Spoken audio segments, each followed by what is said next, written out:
বন্ধু-বান্ধৱীসকল আমি ইতিমধ্যে সকলোৱে গম পাইছোঁ জনপ্ৰিয় অভিনেত্ৰী প্ৰিয়ম পল্লৱী বৰ্তমান শ্বুটিঙত ব্যস্ত মুম্বাইত। তেখেতে শ্বুটিং কৰি আছে ত্ৰিমূৰ্তি ফিল্মছৰ আণ্ডাৰত হোৱা কিছু প্ৰজেক্টত। আজি আমি আপোনালোকক দেখুৱাবলৈ লৈছোঁ মুম্বাইত প্ৰিয়ম পল্লৱীয়ে কেনেদৰে শ্বুটিং কৰিছে। গতিকে বন্ধু-বান্ধৱীসকল ভিডিঅ'টো অকণমানো স্কিপ নকৰি শেষলৈকে চাই থাকিব আৰু আমাৰ চেনেলত নতুন গ্ৰাহকসকলে যাতে চেনেলটো ছাবস্ক্ৰাইব কৰি দিবলৈ একেবাৰে নাপাহৰে।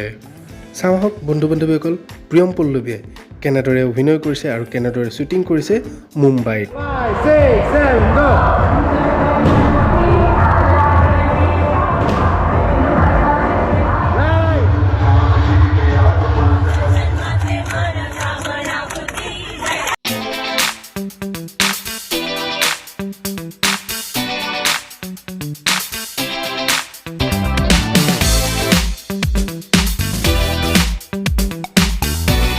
ভিডিঅ'টো চাই যদি ভাল পালে ভিডিঅ'টো যিমান পাৰে সিমান শ্বেয়াৰ কৰি দিব আৰু লগতে এটা লাইক কৰি দিব। ধন্যবাদ।